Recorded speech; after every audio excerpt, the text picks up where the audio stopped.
தந்தை மகன் தூய ஆவியாரின் பெயராலே நம்முடைய இயேசு கிறிஸ்துவின் அருளும் கடவுளின் அன்பும் தூய ஆவியாரின் நட்புறவும் உங்கள் அனைவரோடும் இருப்பதாக.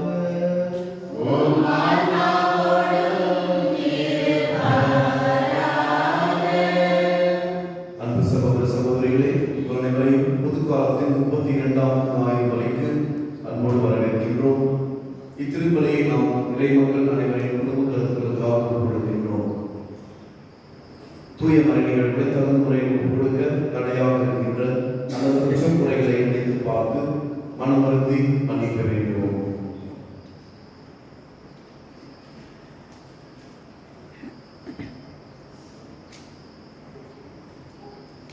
எல்லாம் வல்ல இறைவனிடமும்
எங்களுக்கு எதிரானவற்றையெல்லாம் கனிவுடன் அகற்றியருள உம்மை வேண்டுகின்றோம்.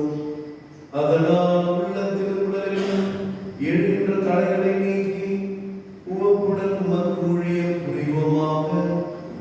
உம்மோடு தூய ஆவியார் ஒன்றிற்கு இறைவனாம் என்றென்றும் வாழ்ந்து ஆட்சி செய்கின்ற எங்கள் ஆண்டவரும் உம் திருமகனுமாகிய இயேசு கிறிஸ்து வழியாக உம்மை மன்றாடுகின்றோம்.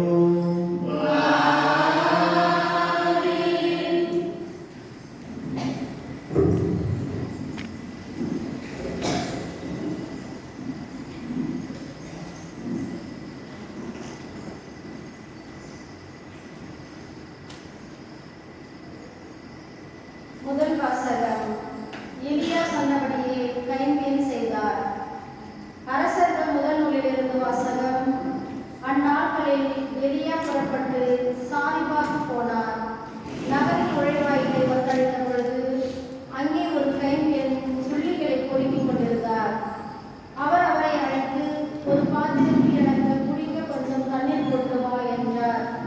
அவர் அதை கொண்டு வர செல்கையில் அவரை கூப்பிட்டு, எனக்கு கொஞ்சம் அப்பமும் கையோடு கொண்டு வருவாயா என்றார். அவர் வாழும் கடவுளாகிய ஆண்டவர் மேலானே, என்னிடம் அப்பம் ஏதும் இல்லை, பானையில் கையளவு மாவும் களத்தில் சிறிதளவு எண்ணெயும் என்னிடம் உள்ளன. இதோ இப்பொழுது 2 கல்லிகளை பொறுக்கிக் கொண்டு வீட்டிற்கு போய் அப்பம் சுட்டு நானும் என் மகனும் சாப்பிடுவோம், அதன் பின் சாகத்தான் வேண்டும் என்றார். எலியா அவரிடம், அஞ்ச வேண்டாம், போய் நீ சொன்னபடியே செய். ஆனால் முதலில் எனக்கு ஒரு சிறிய அப்பம் சுட்டு கொண்டு வா, பிறகு உனக்கு உன் மகனுக்கும் சுட்டுக்கொள். இஸ்ரவேலின் கடவுளாகிய ஆண்டவர் உரைப்பது இதுவே, நாட்டில் ஆண்டவர் மழை பெய்ய செய்யும் நாள் வரை பானையில் உள்ள மாவு தீராது, களத்தில் உள்ள எண்ணெயும் குறையாது என்று சொன்னார். அவர் போய் எலியா சொன்னபடியே செய்தார். அவரும் அவருடைய மகனும் அவர் வீட்டாரும் பல நாள் சாப்பிட்டனர். எலியா வழியாக ஆண்டவர் உரைத்த வாக்கின்படி பானையிலிருந்து மாவு தீரவில்லை, களத்தில் இருந்த எண்ணெயும் குறையவில்லை. இது ஆண்டவரிடம் அருள்வாக்கு.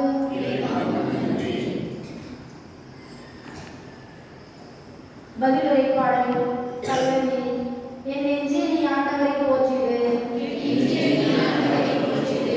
ஆண்டவர் ஒடுக்கப்பட்டோருக்கான நீதியை நிலைநாட்டுகின்றார். பசித்திருப்போருக்கு உணவளிக்கின்றார். சிறைப்பட்டோருக்கு விடுதலை அளிக்கின்றார். கல்வி. ஆண்டவர் பார்வையற்றோரின் கண்களை திறக்கின்றார். தாழ்த்தப்பட்டோரை உயர்த்துகின்றார். நீதிமான்களிடம் அன்பு கொண்டுள்ளார். கல்வி. ஆண்டவர் அயல் நாட்டினரை பாதுகாக்கின்றார். அனாதை பிள்ளைகளையும் கைம்பெண்களையும் ஆதரிக்கின்றார். ஆனால் கொள்ளாரின் வழிமுறைகளை கவிழ்த்து விடுகின்றார். சீயோனே, உன் கடவுள் என்றென்றும் எல்லா தலைமுறைகளுக்கும் ஆட்சி செய்வார். கல்வி.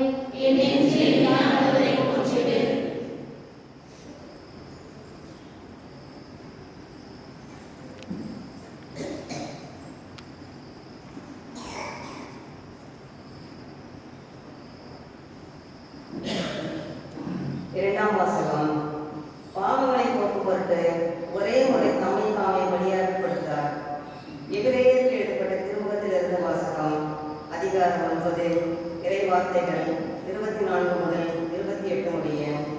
சகோதர சகோதரிகளே, கிறிஸ்து மனிதரின் கையால் அமைக்கப்பட்டதும் உண்மையான உயரத்திற்கு முன்னடையாளமாய் இருப்பதுமான இவ்வுலக உயரத்திற்குள் நுழையாமல் விண்ணுலகிற்குள்ளேயே நுழைந்திருக்கிறார். அங்கே இப்பொழுது நாம் சார்பாக கடவுளின் திருமணம் நிற்கிறார். தலைமை குழு விலங்குகளின் இரக்கத்துடன் ஆண்டுதோறும் தூயகத்திற்குள் செல்வார். அதற்கு மாறாக கிறிஸ்து தம்மையே ஒருமுறை பலியாக கொடுத்தார். அதை மீண்டும் மீண்டும் செய்யவில்லை. அவ்வாறு செய்திருப்பார் என்றால் உலகம் தோன்றிய காலம் தொட்டு அவர் மீண்டும் மீண்டும் துன்புற்றிருக்க வேண்டும். அதற்கு மாறாக உலகம் முடியும் காலமான இப்பொழுது தம்மையே பலியாக கொடுத்து பாவங்களை போக்குவதற்காக ஒரே ஒரு முறை உலகில் வெளிப்படுத்தப்பட்டார். மனிதர் ஒரே ஒரு முறை சாவுக்கு உட்படுகின்றார். பின்னர் இறுதி தீர்ப்பு வருகிறது. இதுவே அவர்களுக்கென உள்ள நியதி. அவ்வாறே கிறிஸ்துவம் பலரின் பாவங்களை போக்கும் பொருட்டு ஒரே முறை தம்மை தாமே பலியாக கொடுத்தார். அவர் மீண்டும் ஒரு முறை தோன்றுவார். ஆனால் பாவத்தின் பொருட்டு அல்ல, தமக்காக காத்திருப்பவர்களுக்கு மீட்பருளும் பொருட்டே தோன்றுவார். ஆண்டவர் அருள்வாக்கு.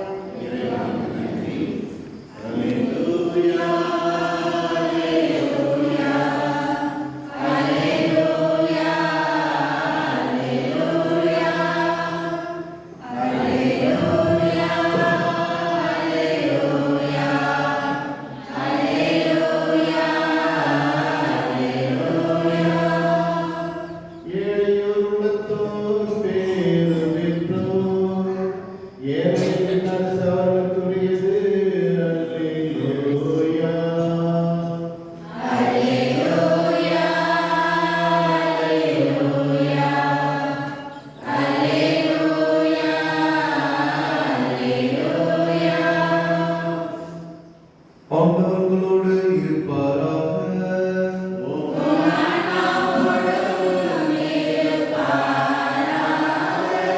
மாற்கு எழுதிய தூய நற்செய்தியிலிருந்து வாசகம்.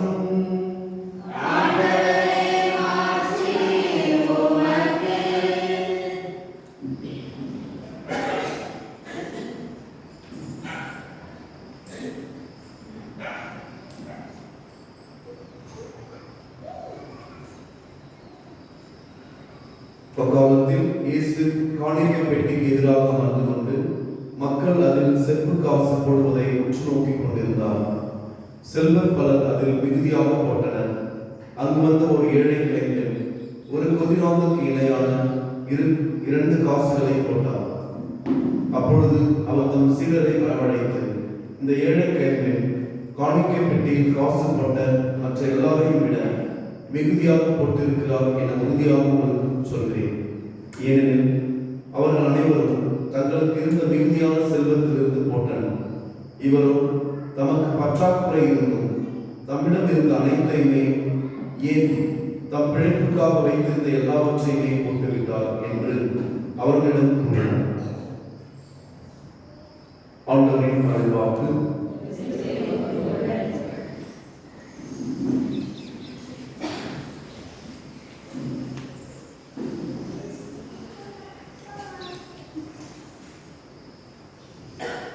அன்புக்குரியவர்களே, ஒரு ஊரில் ஒரு ஃபாதர் இருந்தார். அவரை பார்ப்பதற்கு ஒரு மனிதன் வந்தார். அந்த மனிதன் அதிகமான புண்களோடும் தீக்காயங்களோடும் உருக்குலைந்த முகத்தோடும் கை காலெல்லாம் ரொம்ப அடிப்பட்ட ஒரு நிலையில் வந்தார். பார்ப்பதற்கு ரொம்ப கோலமான ஃபாதர் வந்து அவங்க கேட்கிறார், என்னப்பா ஆச்சு கேட்டார். எனக்கு பக்கத்து வீட்டில் இருக்கவங்க வீடு பத்திச்சு நெச்ச பத்திச்சு. ஆனால் நான் காப்பாற்ற நான் சென்ற பொழுது எனக்கு இந்த தீக்காயம் ஏற்பட்டுவிட்டது அப்படின்னு சொன்னாங்க. சொல்லிட்டவரு போயிட்டார். ஆனால் அதன் பிறகு அவரை சந்திக்க வந்த வேறு ஒரு நபர் அந்த ஃபாதர் சொன்னார், ஃபாதர் அவர் விடுதமாச்சு, அவருடைய தம்பி அண்ணன், அவருடைய தம்பி, அவங்க ரெண்டு அண்ணன் தம்பிங்க, அவங்களுக்கு என்னாச்சு நிலத்தாக்கலாம். அதனால அவர் என்ன பண்ணாரு, அவங்க வீட்டை கொடுத்ததுக்குள்ளதா அண்ணன் வீட்டை கொடுத்து சொல்லிட்டு பிளான் பண்ணாரு. ரொம்ப யோசிச்சு பார்த்து அண்ணன் வீட்டை கொடுத்தா என்ன ஆயிடும்,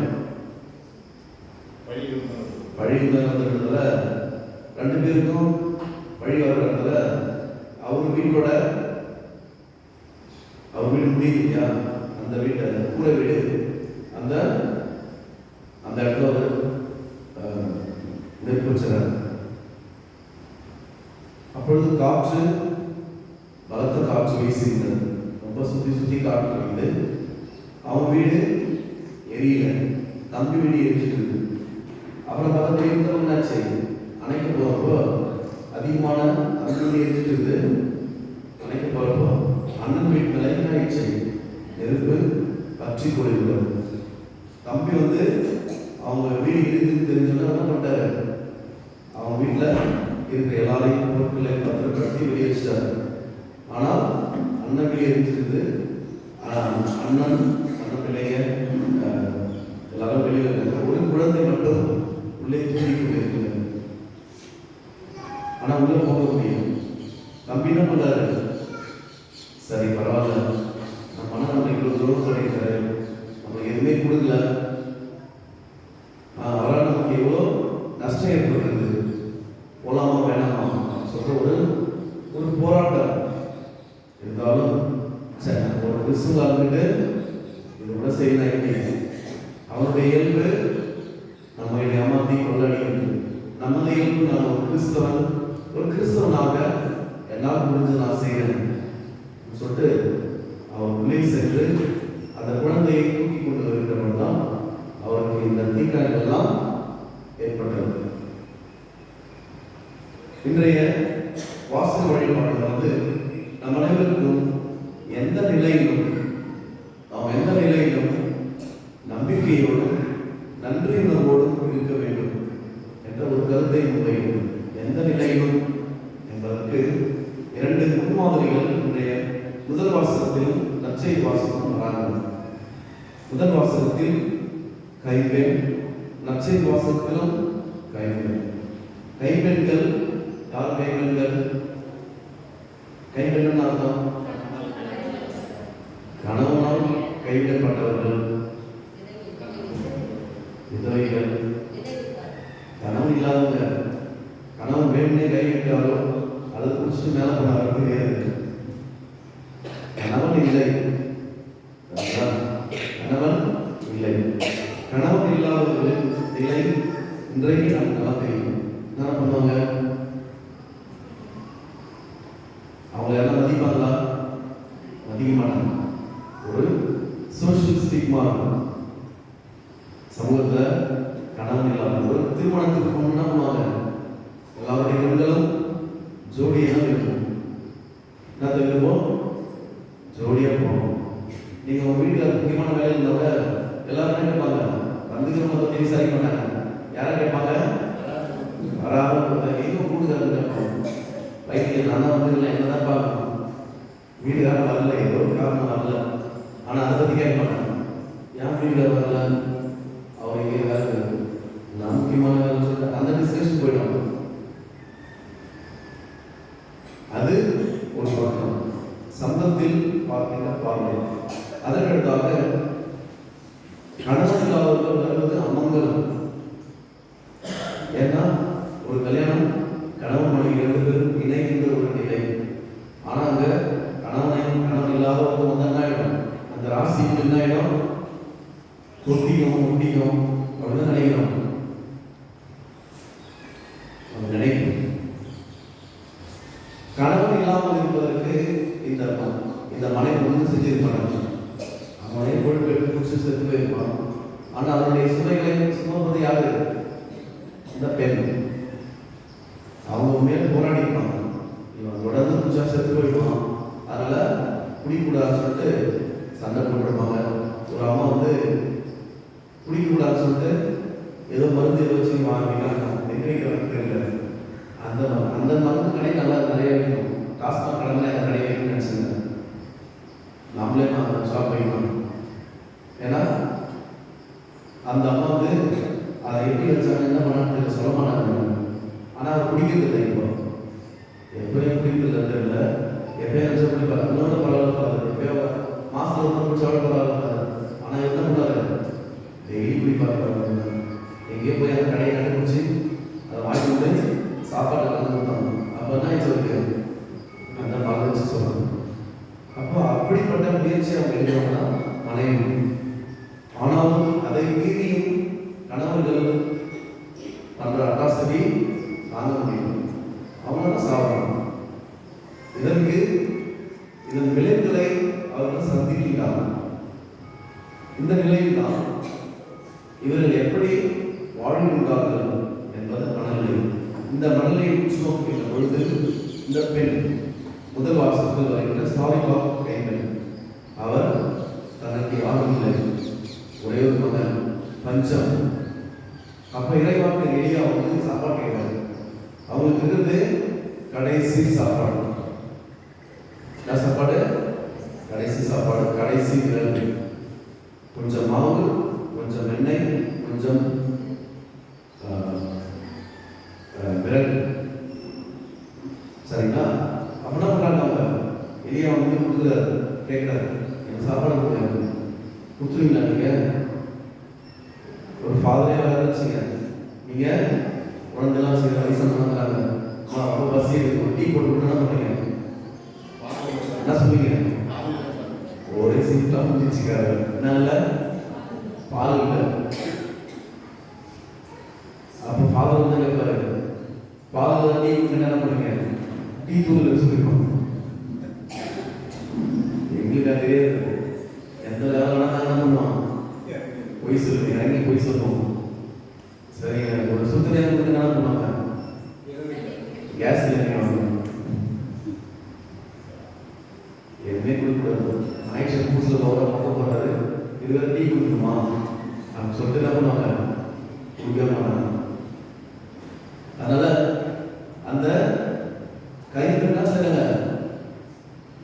வெளிப்படையே சொல்றாங்க, இது எதுவுமே இல்லை, இருந்தாலும் நான் உங்களுக்கு இதை கொடுக்கின்றேன் என்று சொல்லி அதை கொடுக்கலாம்.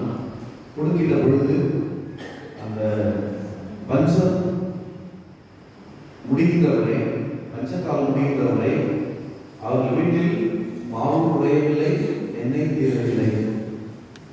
கடவுளின் அருள் அவருக்கு நிறைவாக கிடைக்கிறது. என்றால் இறைவாக்கினர், இறையடியார், இறைவனின் செயலை செய்து வருவதற்காக அந்த கைகள் கொண்டிருந்த நம்பிக்கை, நன்றி உணர்வு, அதற்காக அவர் செய்கின்ற ஒரு நன்றியின் வெளிப்பாடு. நமக்கே ஒன்றும் இல்லை, இந்த நேரத்தில் வந்து இவங்க கேட்குறாங்க, இருந்தாலும் பரவாயில்ல அப்படின்னு சொல்லிட்டு அவங்க என்ன பண்ணுறாங்க? அதை செய்கின்றார். இன்றைய நற்செய்தி வாசகத்தில் இயேசு ஆலயத்தில் அமர்ந்து கொண்டிருக்கிறார். ஒரு கை எல்லாரும் காசு போடுறாங்க, எல்லாரும் என்ன பண்றாங்க? காசு போடுறாங்க. ஆனால் நம்ம 2 ரூபாய் போடுறாங்க. பணக்காரங்க என்ன பண்ணுவாங்க? 10,000 ரூபாய் சேர்ந்து 100 ரூபாய் போடுவாங்க, 500 ரூபாய் போடுவாங்க. ஆனால் இந்த அம்மா எவ்வளவு போடுறாங்க? 2 ரூபாய் போடுறாங்க. இயேசு காலத்தில் அந்த தொகை விதவைக்கு மிக மிக முக்கியமானது. பணக்காரங்க அது ஒரு பெரிய தொகையே கிடையாது, அந்த தொகையே இல்லை. ஆனால் ஏழைகளுக்கும் சிறப்பாக கைவிடப்பட்டவர்கள், விதவைகள், கைவிட்டவர்களுக்கு இது மிகப்பெரிய தொகை. அதான் அவருக்கு இருந்த கடைசி காசு. முதல் வாசல் கடைசி உணவு, நற்செய்தி வாசல் கடைசி காசு. அவனா பண்றாங்க. நீ கூட நினைச்சு பாருங்க, பாக்கெட்ல காசு இல்லை, காணிக்கை பண்ணுறாங்க, உங்ககிட்ட 20 ரூபாய் தான் இருக்குது. நீங்க எங்க போனோம்? எங்கேயோ போனோம் நினைச்சீங்க. அப்படின்னா பண்ணுவீங்க, பாக்கெட்ல கைட்டு வாங்க, அந்த காசு பார்த்து வீட்டில் அப்படின்னா பண்ணுவீங்க. போடுவீங்க போட மாட்டீங்களா? போடுவீங்க போட மாட்டீங்களா? போட மாட்டாங்க. உண்மை. அல்லது நீங்க உண்டியல் காசு எவ்வளவு நினைச்சீங்க, உண்டியல் காசு எவ்வளவு, அல்லது பாதுகாப்பு நிதிக்குழு உறுப்பினர் நீங்க தான் புதுசு என்ன பண்ணோம்? உண்டியல் திறந்து காசுலாம் என்னன்னு வச்சுங்க. அப்ப நீங்க எவ்வளவு நிறைய காசு இருந்து விரும்புவீங்களா, கொஞ்சம் காசு இருந்து விரும்புவீங்களா? பரவாயில்ல, இந்த முறை 1000 ரூபாய் வருமானம், இந்த வாரம் 1000 ரூபாய். ஓகே சார், 1000 ரூபாய் காசு தான் ரொம்ப சந்தோஷம், அந்த எண்ணம் ரொம்ப சந்தோஷம். சப்போஸ் இந்த வாரம் உண்டியல் தொகை 100 ரூபாய் அப்படின்னா பண்ணுவீங்க? செக் வராது, கூடாது. அதாவது நம்ம என்ன பண்றதில்ல, ரொம்ப கஷ்டப்பட்டு சரியாக சொல்லுவாங்க. அந்த மனநிலை. அப்ப யாரை விரும்புவாங்க? பணக்காரன் தான் நிறைய போடும். அப்ப யாரு அந்த உண்டியல் இருக்கிறவங்க யாரை விரும்புவாங்க?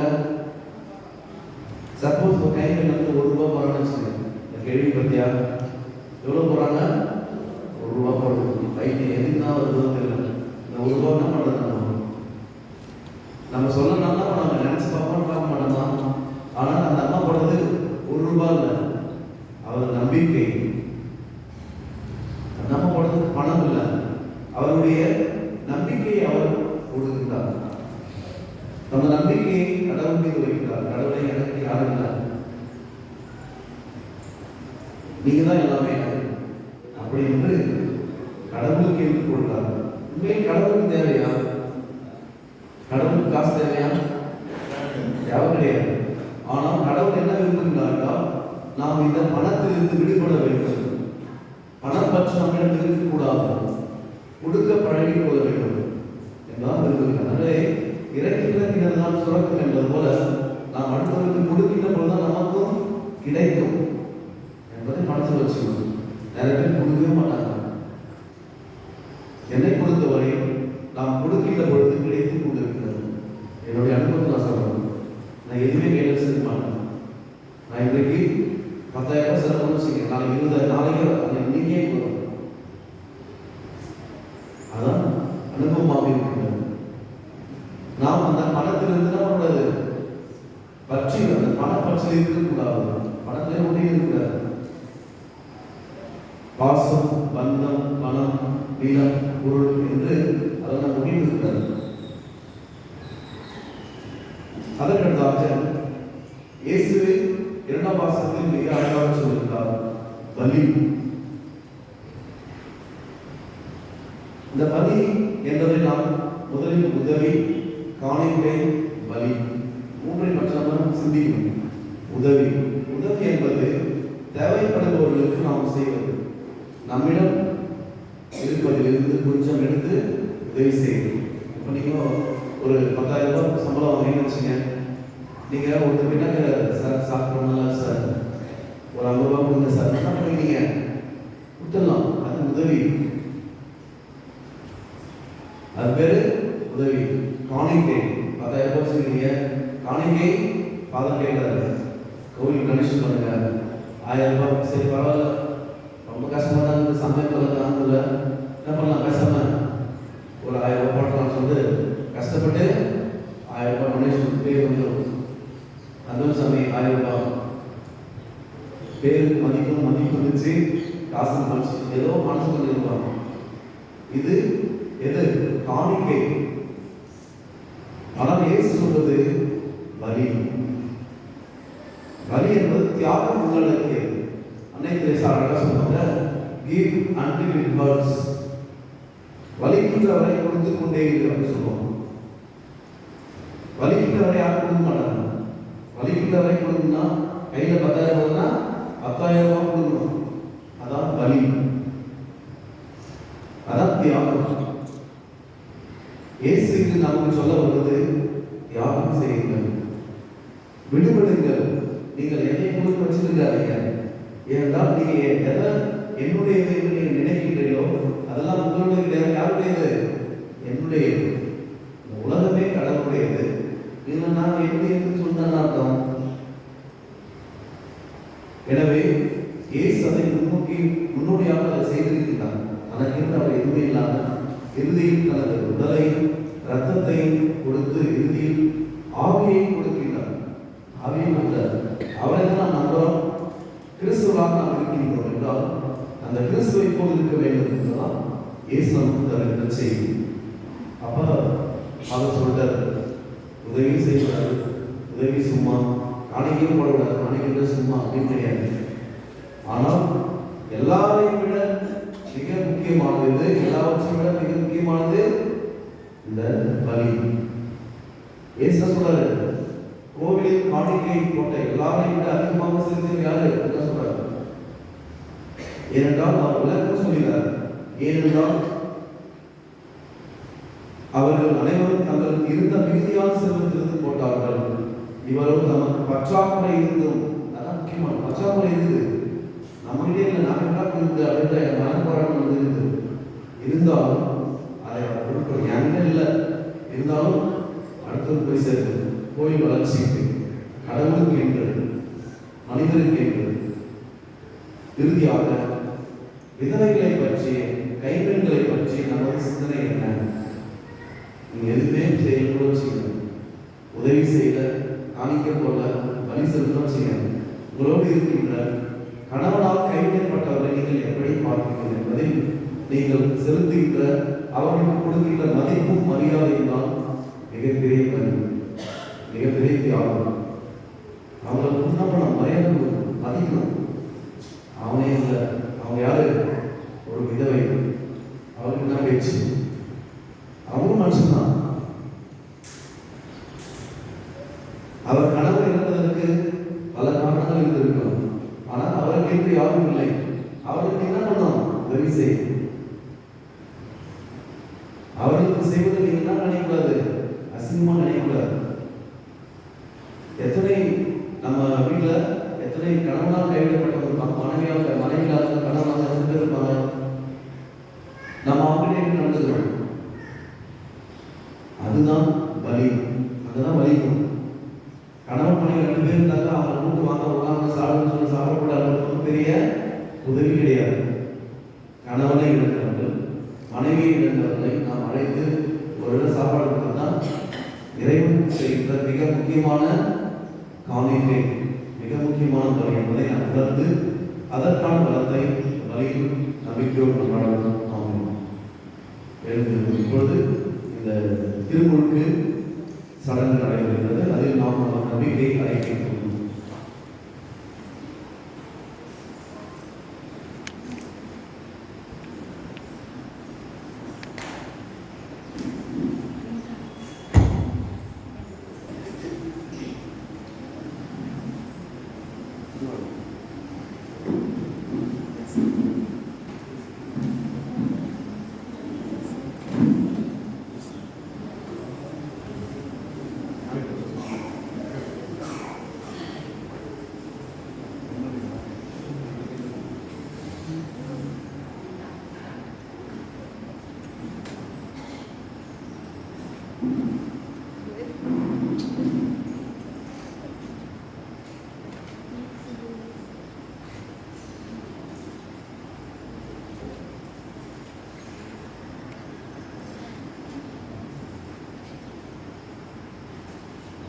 உங்கள் குழந்தைக்கு என்ன பேர் எழுதுகிறீர்கள்?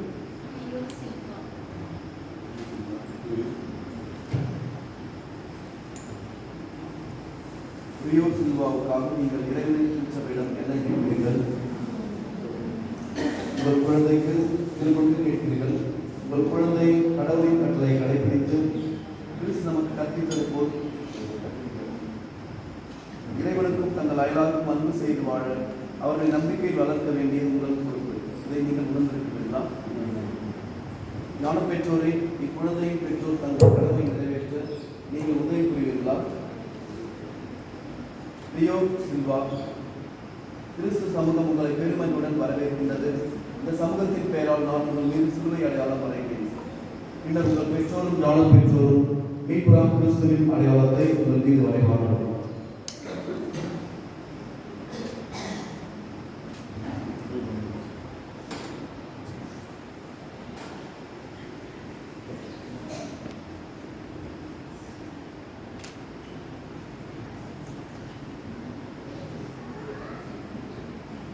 அனைவரும் எழுந்திருப்போம்.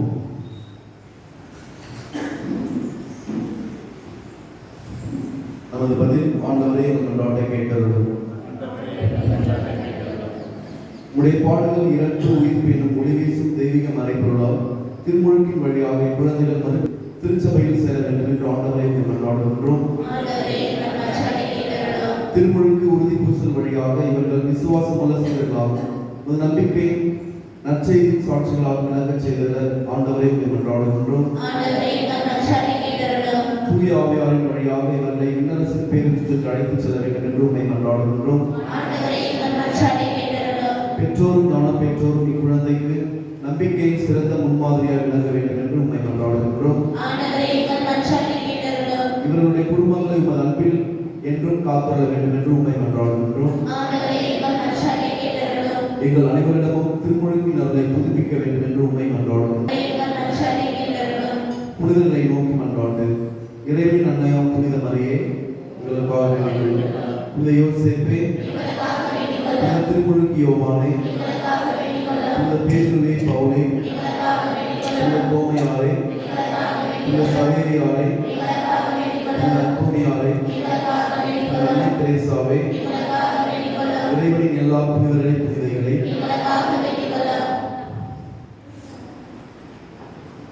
என்று வாழும் எல்லாம் வல்ல இறைவா, தீமையின் ஆவியான சாத்தானின் ஆதிக்கத்தை எங்களிடமிருந்து அகற்றும், இருளிலிருந்து மனிதனை விடுவித்து உமது ஒளி வியத்தகு அரசில் கொண்டு வந்து சேர்க்கவும் உம் திருமகனை உலகிற்கு அனுப்பினீர். இக்குழந்தையை பிறப்பு நிலை பாவத்திலிருந்து மீட்டு உமது மாட்சியின் ஆலயமாக்கி இவரின் தூய ஆவியால் குடிகொள்ளச் செய்தத வேண்டும் என்று எங்கள் ஆண்டவர் கிறிஸ்து வழியாக உம்மை கொண்டாடுகின்றோம்.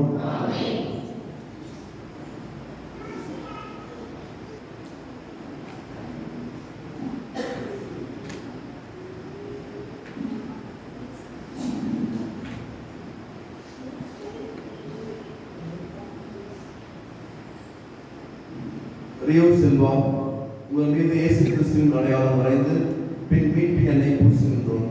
நம் ஆண்டவராக இயேசு கிறிஸ்துவின் ஆற்றல் உங்களை திடப்படுத்துவதாக. என்றென்றும் வாழ்ந்து ஆட்சி செய்கின்றவர் அவரை.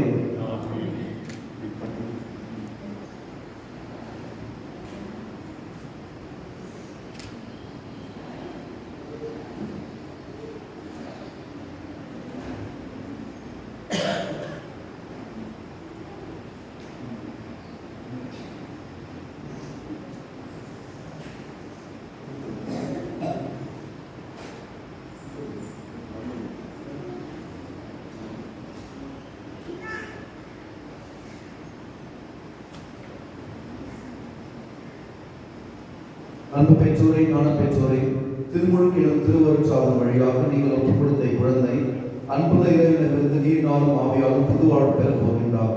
இவரின் இந்த இறை வாழ்வு பாவ நோயிலிருந்து பாதுகாப்பு பெற்று நாளுக்கு நாள் வளர்ச்சி அடையும் இவர்களை நீங்கள் நம்பிக்கையில் வளர்க்க முயல வேண்டும். ஆகவே நம்பிக்கையினால் கொண்ட பெற்று இந்த பொறுப்பை ஏற்றுக்கொள்ள வேண்டுமானால் உங்கள் திருமுழுக்கை நினைவில் கொண்டு பாவத்தை விட்டுவிடுங்கள்.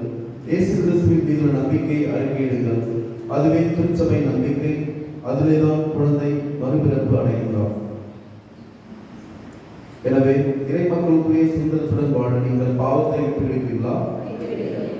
பாவம் உங்கள் மீது ஆதிக்கம் செலுத்தாமல் இருக்க நீங்கள் பாவத்தின் மாயக்கவர்ச்சிகளை விட்டுவிடுகிறீர்களா?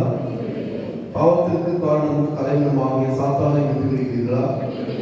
விண்ணை மண்ணை படைத்த எல்லாம் வல்ல தந்தையாகிய இறைவனை நம்புகிறீர்களா? அவருடைய ஒரே மகனும் கன்னிமரிடமிருந்து பிறந்து பாடுபட்டு அடக்கம் செய்யப்பட்டு இறந்தோர் நின்று உயிர்த்தெழுந்து தந்தை பலப்பக்கம் வீற்றிருப்பவருமான நம் ஆண்டவர் இயேசு கிறிஸ்துவை நம்புகிறீர்களா? தூய ஆவியாரை, தூய கத்தோலிக்க திருச்சபை, புனிதர்களின் சமூக உறவை, பாவ மன்னிப்பை, உடலின் உயிர்ப்பை, நிலை வாழ்வை நம்புகிறீர்களா? இதுவே நமது நம்பிக்கை, இதுவே திருச்சபை நம்பிக்கை. இதை நம் ஆண்டவர் இயேசு கிறிஸ்துவில் அறிக்கையிடுவதில் நாம் பெருமை கொள்கின்றோம். ஆமென். ஆகவே உங்களோடு சேர்ந்து இப்பொழுது நாம் எல்லோரும் அறிக்கையிட்ட திருச்சபை நம்பிக்கையின் அடிப்படை ரியோ சில்வா திருமுழுக்கு பெறுவதை நீங்கள் எல்லோரும் விரும்புகிறீர்களா?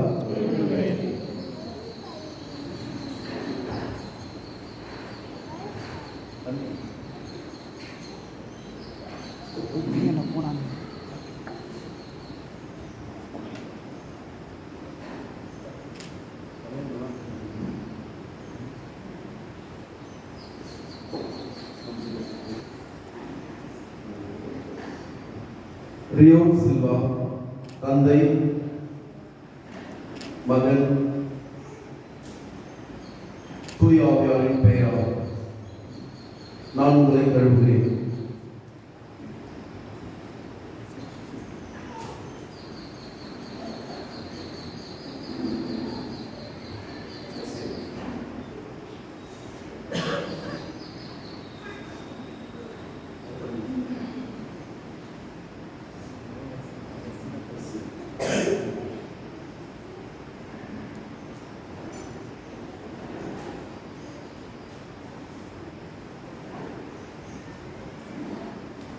ரியோ சில்வா, நம் ஆண்டவர் இயேசு கிறிஸ்துவின் தந்தையாகிய எல்லாம் வல்ல இறைவன் உங்களை பாவத்திலிருந்து விடுவித்து நீரினாலும் தூய ஆவியாலும் உங்களுக்கு மறுபிறப்பு அளித்துள்ளார். இப்பொழுது அதே கிறிஸ்து உங்கள் மீது மீட்பின் எண்ணெய் பூசுகின்றார். எனவே நீங்கள் இறைமக்களோடு இணைக்க பெற்று குருவும் ஆசிரியரும் அரசரும் ஆகிய கிறிஸ்துவின் உறுப்புகளாய் நிலைத்திருந்து முடிவில்லா வாழ்வு பெறுவீர்களாக.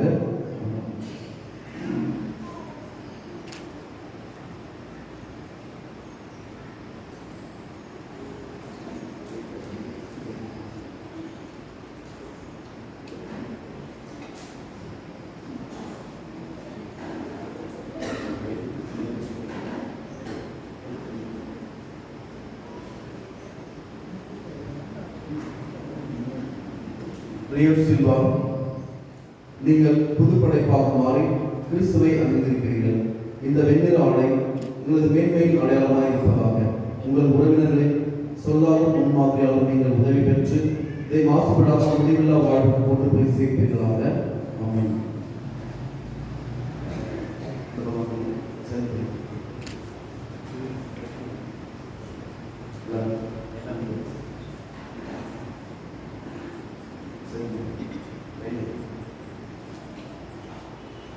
கிறிஸ்துவின் ஒளியை பெற்றுக் கொள்ளுங்கள். பெற்றோரை, நானும் பெற்றோரை, உங்கள் குழந்தையின் உள்ளத்தில் அணையாமல் பார்க்கும் பொருட்டு உங்களிடம் இந்த ஒளி ஒப்படைக்கப்படுகின்றது. கிறிஸ்துவினால் ஒளி பெற்று இக்குழந்தை ஒளியின் பிள்ளையார் என்றும் வாழ்வாராக. நம்பிக்கையில் இவர் நிலைத்திருந்து ஆண்டவர் வரும்போது புனிதர் அனைவரோடு வான்வீட்டில் அவரை எதிர்கொண்டு செல்ல தகுதி பெறுவாராக. ஆமென். எப்பேத்தா, செவிடர்கள் கேட்கவும் ஊமைகள் பேசவும் ஆண்டவர் இயேசு செய்திருந்தார். ரியோ சில்வா, நீங்கள் விரைவில் அவரது வார்த்தையை தந்தையார் இறைவனின் புகழும் மகிமை விளங்க காதால் கேட்கவும் அந்த நம்பிக்கையை நாவினால் அறிக்கையிடவும் அவரை செய்தருவாராக.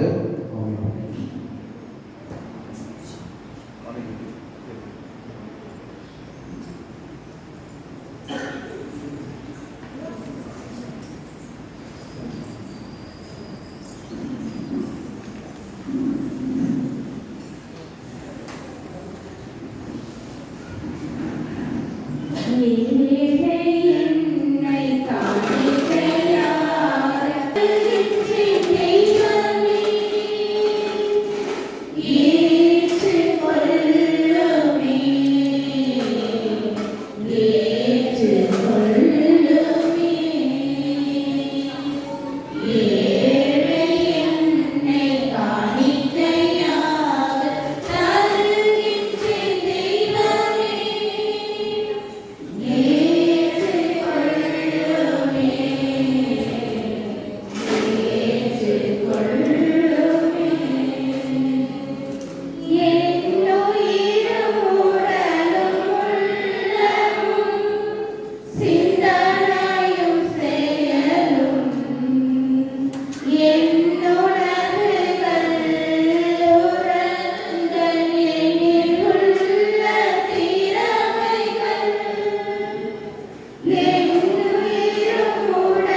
அன்பு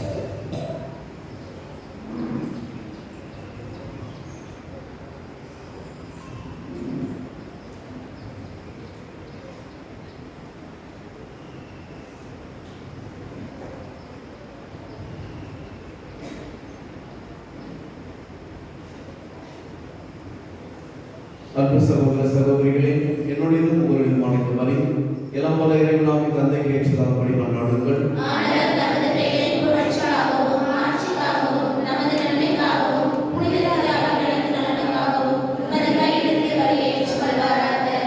ஆண்டவரே, இப்பலி பொருட்களை இரக்கமுடன் கண்ணோக்கியுள்ள உம்மை வேண்டுகின்றோம்.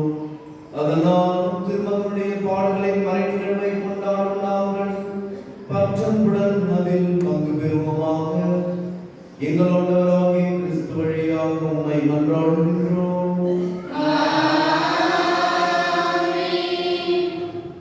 ஆண்டவர் உங்களோடு இருப்பாராக.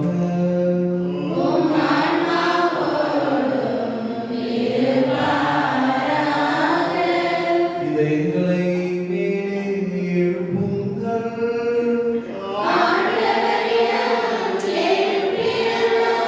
நம் இறைவனாகிய ஆண்டவருக்கு நன்றி கூறுவோம்.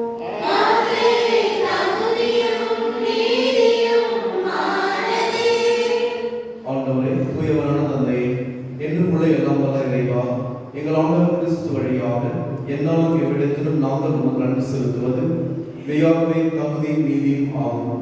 எங்கள் கடமை மீட்புக்குரிய செயலும் ஆகும். பாஸ்கா மறை நிகழ்வு வழியாக கிறிஸ்து புரிந்த அற்புத செயல் இதுவே.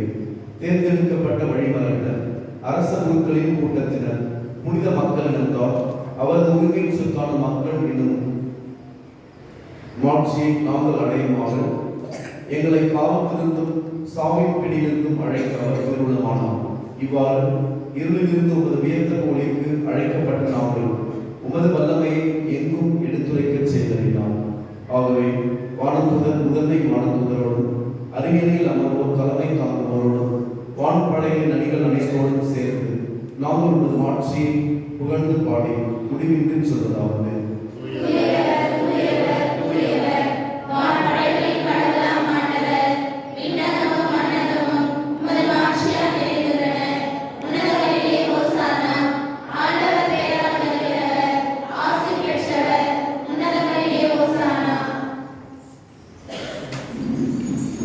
ஆண்டவரே, என் மெய்யாகவே தூயவர், தூய்மை அனைத்துக்கும் ஊற்று.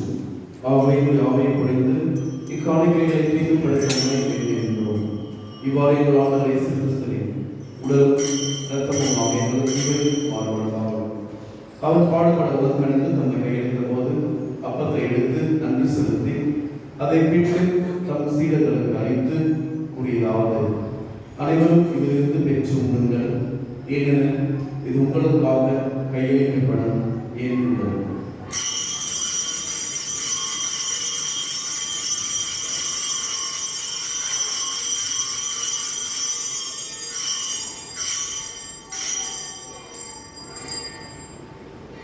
அவ்வண்ணமே இரவு விருந்தை அருந்திய பின் கிண்ணத்தையும் கிடைத்து மீண்டும் அவர் நன்றி கூறி தம் சீடர்களுக்கு அளித்து அவர் கூறியதாவது: அனைவரும் இதிலிருந்து பெற்று பருகுங்கள், ஏனெனில் இது புதிய நிலையான உடன்படிக்கைக்குரிய என் ரத்தத்தின் கிண்ணம்.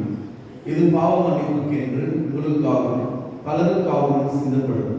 இதை என் நினைவாக செய்யுங்கள்.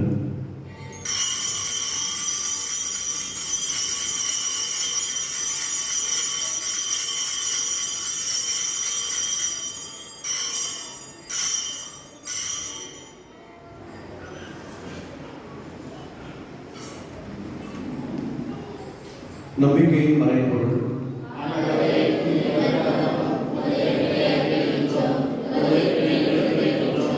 ஆகவே ஆண்டவரே, நாங்கள் கிறிஸ்துவின் இறப்பினையும் உயிர்ப்பினையும் நினைவு கூர்ந்து வாழ்வுதல் அப்பத்தை மீட்பரையும் கிண்ணத்தையும் ஒப்புக் கொடுக்கின்றோம். உம் திருப்பணிக்கும் நம் ஊழியக்குரிய தகுந்தவர்களை ஏற்றுக்கொண்டேன். எனவே உம் நன்றி செலுத்துகின்றோம். மேலும் கிறிஸ்துவின் உடலிலும் இரத்தத்திலும் பங்குகளும் எங்களை தூய ஆவியால் ஒன்று சேர்க்க வேண்டும் என உம்மை தாழ்மையுடன் கொண்டாடுகின்றோம். ஆண்டவரை, உலகிற்கும் பரவியிருக்கும் மது திரு அவையை நினைவு கூர்ந்தருளும். எங்கள் திருத்தந்தை பிரான்சிஸ், எமது பேராவை பிரான்சிஸ் கலிஸ்ட், எல்லாம் நிலையினர் ஆகிய அனைவரோடும் மது திரு அவை அன்பின் நிறைவேறச் செய்திருந்தோம்.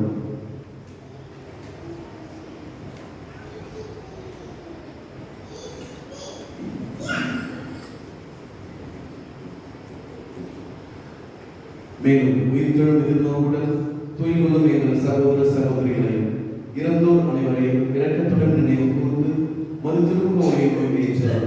எங்கள் அனைவர் மீதும் இரக்கமாயும் கடவுளின் கன்னித்தாயான புனித மரியா, அவருடைய கணவரான புனித யோசேப்பு, புனித திருத்துதர்கள், இவ்வுலகில் உகந்தவராயிருந்தோம் ஆகிய புனித அனைவரோடும் நாங்கள் நிலை வாழ்வில் பரப்புள்ளும் தகுதி பெற்று திருமகன் இயேசு கிறிஸ்து வழியாக உம்மை புகழ்ந்தேற்றும் மரண் அருள உம்மை மன்றாடுகின்றோம். இவர் வழியாக இவர் எல்லாம் ஆகிய தந்தை எல்லா புகழும் மாற்றி என்றென்றும் உமக்கு உரியதே.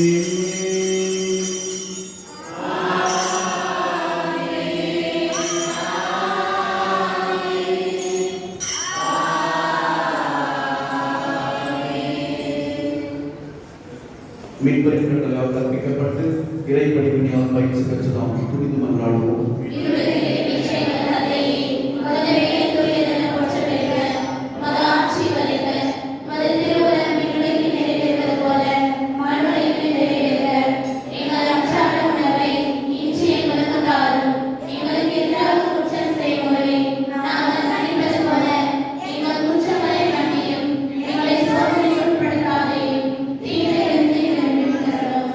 ஆண்டவரே, தீமை அனைத்திலிருந்தும் எங்களை விடுவித்து எங்கள் வாழ்நாளில் அமைதியை கனிவுகள் அருளம் என்று பாடுகின்றோம்.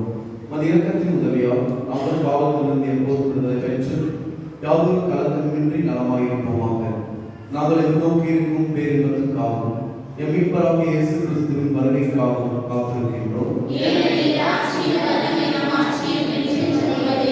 ஆண்டவரே இயேசு கிறிஸ்துவே, அமைதியை உங்களுக்கு விட்டுச் செல்கின்றேன், என் அமைதியை உங்களுக்கு அளிக்கின்றேன் என்று உம் திருத்துதர்களுக்கு மொழிகிறேன்.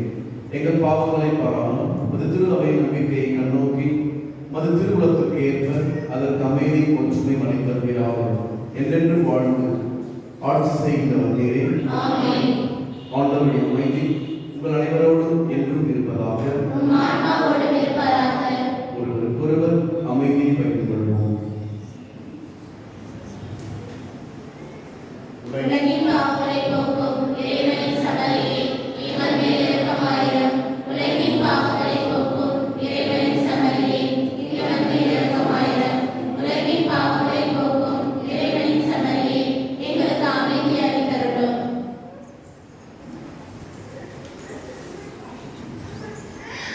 இதோ இறைவனின் செம்மறி, இதோ உலகின் பாவங்களை போக்குகின்றது.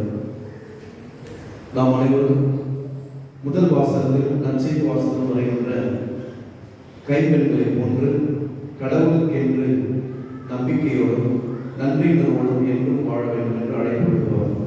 செம்மறியிலிருந்து அழைக்க பெற்ற நாம் அனைவருமே பெயர் பெற்றோம்.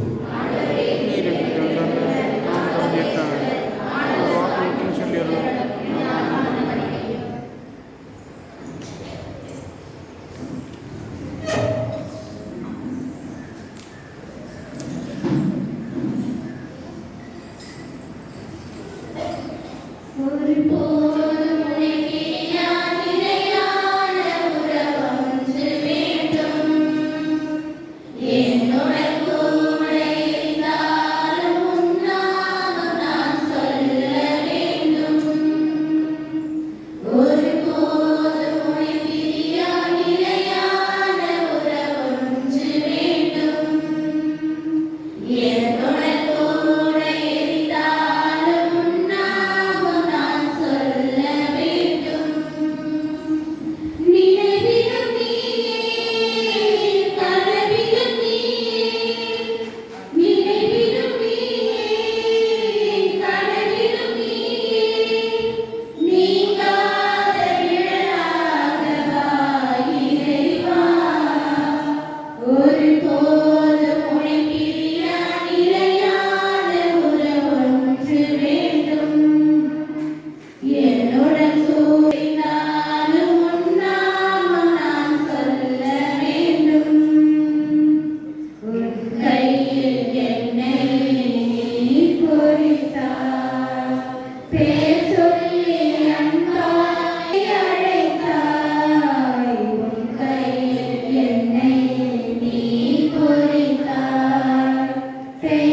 ஆண்டவரே, உமது புனித கொடைகளினால் ஊட்டம் பெற்று நாங்கள் கனிவுடன் உம்மை மன்றாடி நன்றி கூறுகின்றோம்.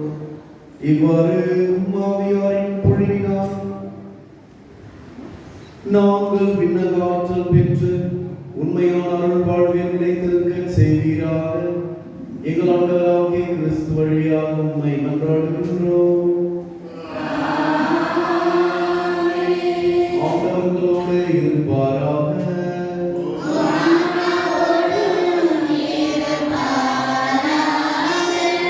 எல்லாம் வல்ல இறைவன் தந்தை, மகன், தூய ஆவியார் நம் அனைவரையும் நிறைவாக ஆசீர்வதிப்பாராக.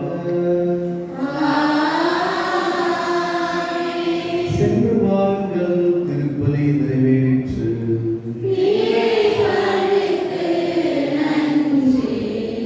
அன்புக்குள்ளே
உழந்தால் படிக்கும் தயவு செய்து.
தந்தை, மகன், தூய ஆவியாரின் பெயராலே ஆமென்.